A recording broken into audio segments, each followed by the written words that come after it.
Majuan lagi, Pak. Sip. Untuk yang pertama Pak Mar, mungkin bisa dijelaskan dulu bagaimana untuk acara hari ini, karena tadi sudah disampaikan Pak Sandi kan untuk Gen Y dan Gen Z sangat memiliki ini yang besar untuk besok pemilu 2024. Itu apakah nanti strategi yang disiapkan secara realistis, apakah juga disambungkan dengan acara hari ini juga akan menjadi target pemenangan mendapatkan suara dari pemilih muda itu tadi Pak?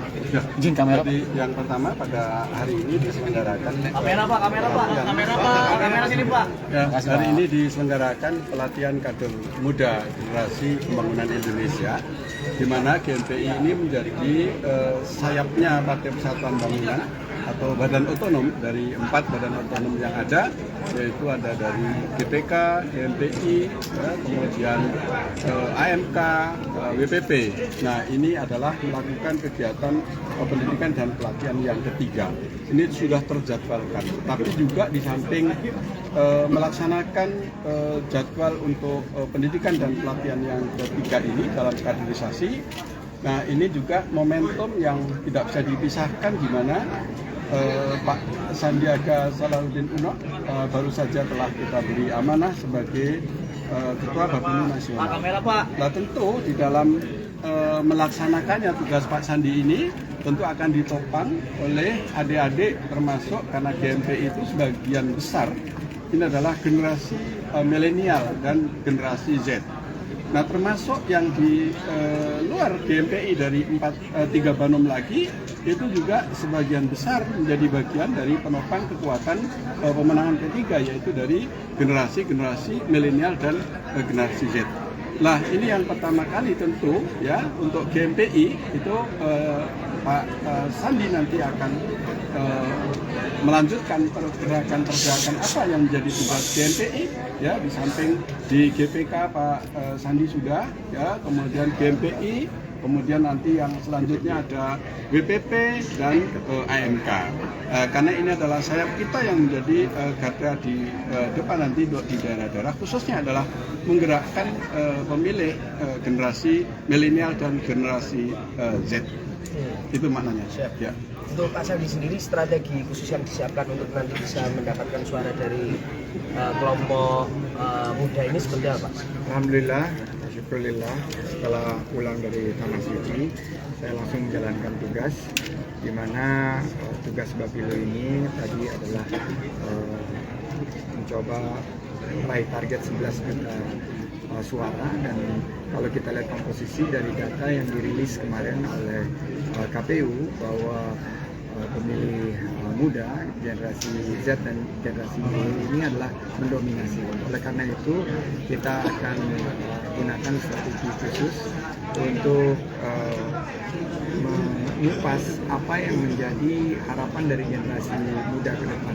Dan ternyata generasi muda pembangunan Indonesia ini juga merepresentasikan poros percepatan pembangunan yang fokus pada bidang ekonomi. Jadi tadi kita buka mengenai peluang usaha dan lapangan kerja, dan teman-teman GNPI cepat menangkapnya.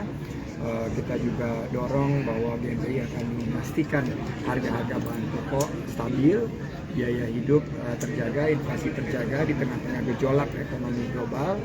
Dan ketiga adalah penggunaan dari pola komunikasi yang dekat dengan anak-anak muda. Itu yang akan kita gerakan, dan saya melihat potensi yang luar biasa, dan saya sangat optimis.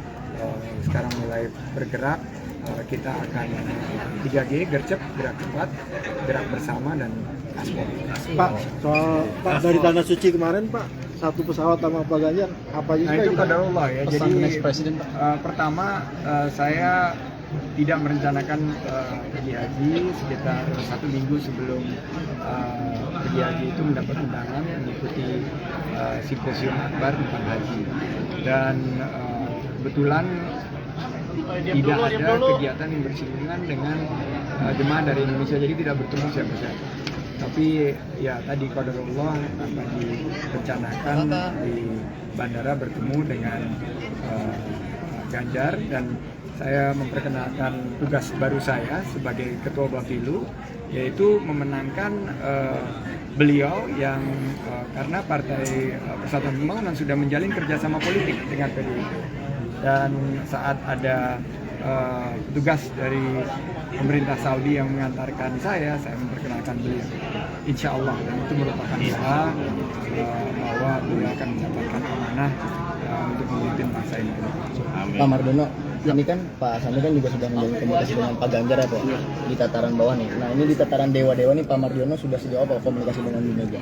Iya, jadi amanat dari Rapimnas, ya, di mana yang pertama memberi tugas kepada Pak Sandi sebagai kader Partai Persatuan Bangunan untuk menjadi memimpin, ya, Badan Pemenangan Pemilu, tetapi juga memberi amanah kepada saya Rapimnas itu agar memperjuangkan Pak Sandiaga Salahuddin Uno bisa dipasangkan dengan Pak Ganjar Pranowo sebagai calon wakil presiden untuk tahun 2024 tahun 2029. Nah, karena ini juga amanah dari Rapimnas, saya selaku PLT Ketua Umum tentu adalah kewajiban konstitusi untuk terus saya perjuangkan.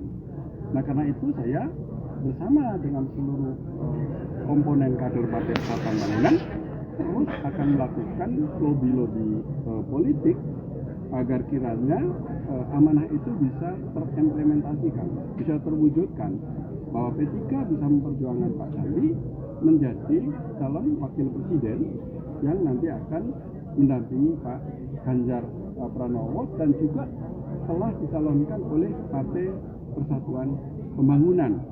Nah, kemudian dilanjutkan lagi bahwa komitmen Partai Persatuan Bangunan dengan PDI Perjuangan ini adalah melakukan kerjasama politik, tidak hanya sampai pada sukses pemilu presiden wakil presiden, tetapi juga sukses menghantarkan pesta demokrasi rakyat ini dengan sebaik-baiknya, sehingga rakyat betul-betul menikmati dari pesta demokrasi itu, dan hasilnya kelak pun akan bisa dinikmati oleh seluruh rakyat Indonesia. Pak Mardiono, kemarin juga sempat tersebar ini tarik-menarik antara dukungan Pak Jokowi ini ke Pak Ganjar atau ke Pak Prabowo. Kemarin terakhir Bang Adian mengatakan bahwa dia meyakini Pak Jokowi nanti pada waktunya akan berkampanye untuk Pak Ganjar. Apakah P3 juga memiliki keyakinan yang sama bahwa Pak Jokowi juga akan berkampanye untuk Pak Ganjar suatu saat nanti?